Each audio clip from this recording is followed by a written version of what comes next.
Hi, this is Street Life and I'm Natasha, back at it with a review of Ip Man. Ip Man is the first chapter in a fictionalized account of the life of the Wing Chun master who would eventually train martial arts legend Bruce Lee. When the Japanese invade China, civilians find themselves trying to avoid abuse from the Japanese while desperately in need of food. Some of the men risk their lives to compete in dangerous martial arts tournaments organized by Japanese military officers in hopes of winning food. When Ip Man distinguishes himself in the tournament, it inspires his fellow citizens to also learn Wing Chun in hopes of defending themselves against a group of bullying bandits. I remember watching the first Ip Man around the time it premiered on Netflix and thought it was very good. I was thoroughly impressed by the visuals and the story. It's an absolutely incredible film. The film from a visual standpoint is actually quite beautiful. Early on in the movie, the colors are vibrant. I like movies from different time periods and other parts of the world as they allow you to see bits of other cultures. You get some of that here early on in the film. Ip Man and his family have a comfortable life. The province where they live has quite a number of martial arts schools, of which he owns one. He reminds me of the traditional martial arts master that you might see in these types of films. A very cool and calm character who might not have the bulging muscles of Western action heroes, but can certainly handle himself. He's laid back and never out looking for a fight, but if a fight finds him, that's a different situation. There's a little bit of tension between Ip Man and his wife, Chung Wing-sing. He's spending a lot of his time focused on martial arts and training students, but isn't spending as much time with his family as they would like. One of the other local martial arts teachers, Lou, challenges Ip Man to a sparring match. And it's actually pretty cool because it starts out as this civilized meeting where they sit down and share a meal. Chung looks annoyed because here's yet another obstacle to them spending time together as a family. The men begin fighting after Chung and their son leave the room. But they're like these cute little touches, which is something that you see throughout the early part of the film. As the two men are fighting, Chung tells them not to tear up the house because, they're kicking, punching, and whatnot all about the place, and she's got her decorations, furniture all over. Ip's son rides through on this little tricycle, just completely oblivious to this fight that's taking place.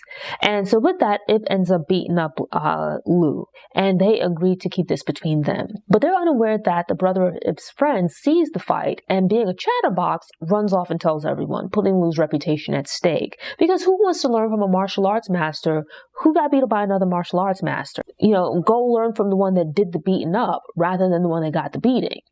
So the entire town then instigates a situation between the two men, and Lou feels like he has to save face, which then just leads to more comical moments. Ip then faces off against Jin, a martial arts teacher from another province who arrives in town and defeats all of the other masters. And again, you have this thing of the men tearing up Ip's house while sparring.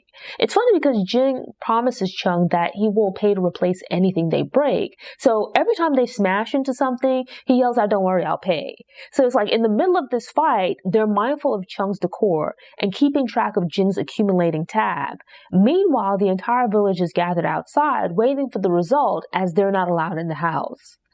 Of the martial arts film I've seen, Ip Man might be one of the best. There are amazing fight scenes that are visually stunning as far as the scenery, color, and how they're set up. In addition to that, you also have the added benefit of a really great story.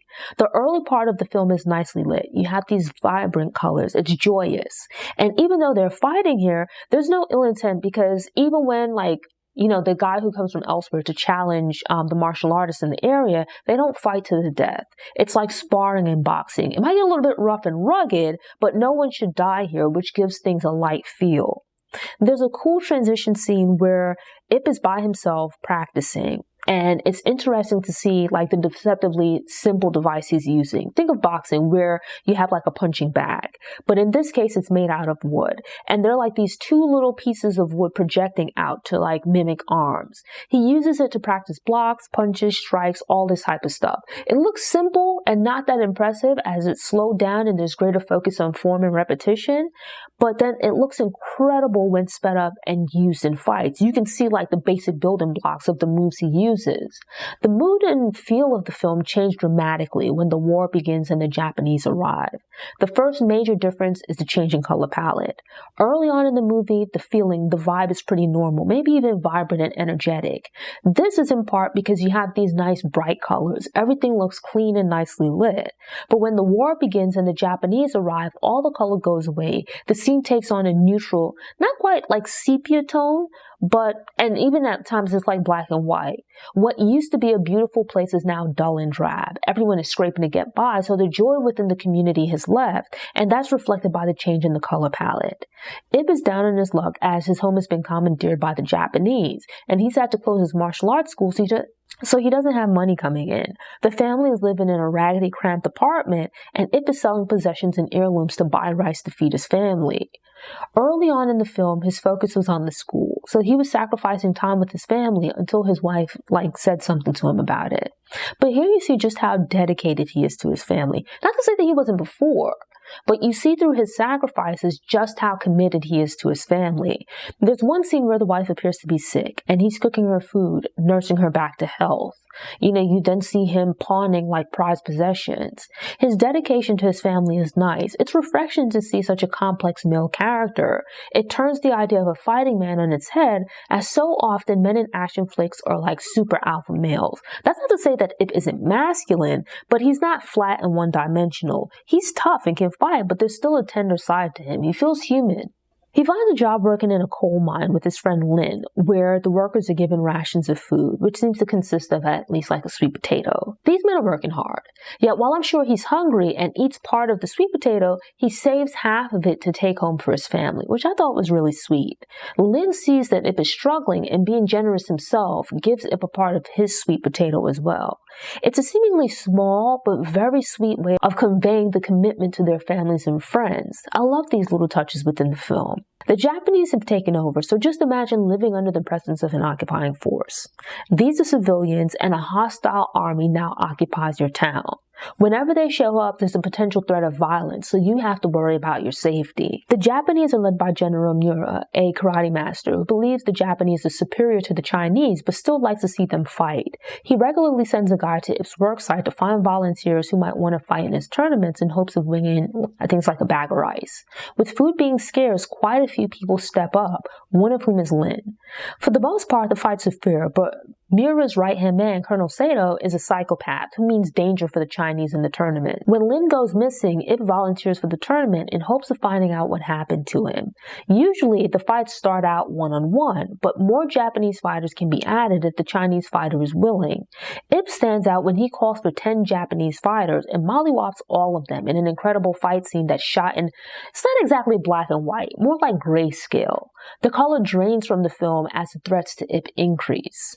The Japanese fighters are dressed in karate outfits that are stark white, and the fighting arena is a drab gray color.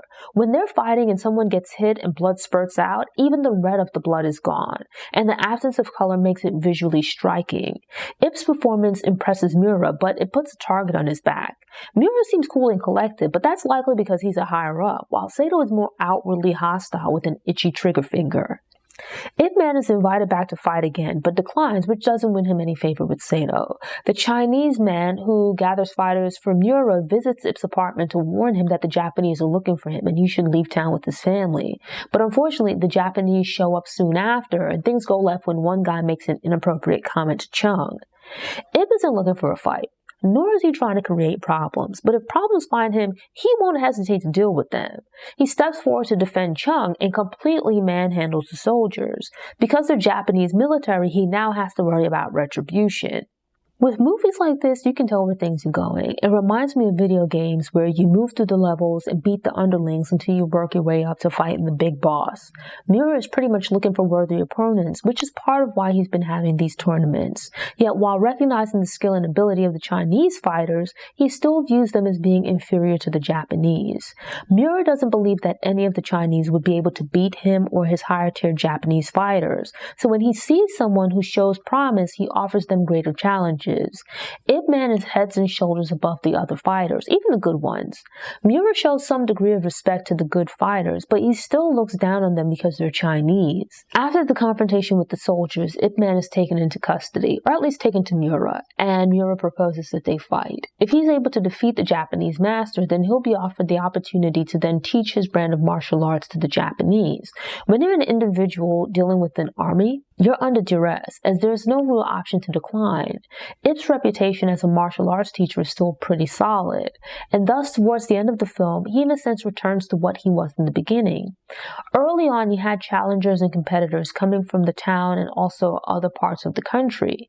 Jin, the martial arts master from the other province, returns and is now a bandit, continuing his bully ways by extorting factory workers. He faces off with Ip in another incredible fight. I can't decide which of the two fight scenes between them is my favorite. Ip's community invests their pride in him. And you have that going on here as well, right? Like they invested their pride in him when he was fighting Jin earlier, and they do the same here as well as when he faces off against the Japanese. The community has been living in fear of the Japanese, but Ip fighting and defeating the Japanese henchmen and Jin lights a spark in them. He starts teaching these regular civilians how to fight and defend themselves, and it rekindles pride in them. Ip replaces the fear within them with the idea that while they might not necessarily win, they could still stand up for themselves. They can live without fear, or at least without fear of Jin and then eventually the Japanese. Ip inspires his community to fight back, to stand up for themselves. We see this as well in the final showdown with him and Miura, which is like a spectacular fight scene. I love the way that Ip Man comes together. So often you have these hyper-masculine, ultra-macho action stars, but the thing I love about Ip Man is that I really like the main character and that he's complex rather than being a flat, one-dimensional superhuman. He's a human being. There's some tenderness to him, but at the same time, he's a very skilled fighter. I enjoyed the movie and think the story is great. The acting is really good and the visuals are stunning. Overall, this is a movie that I highly recommend. Thanks for tuning in. To ensure you don't miss any episodes, subscribe to the channel, click the notification bell, and check out my movie review playlist. Go ahead and click the thumbs up button if you like what you saw, and go ahead and share it on social media.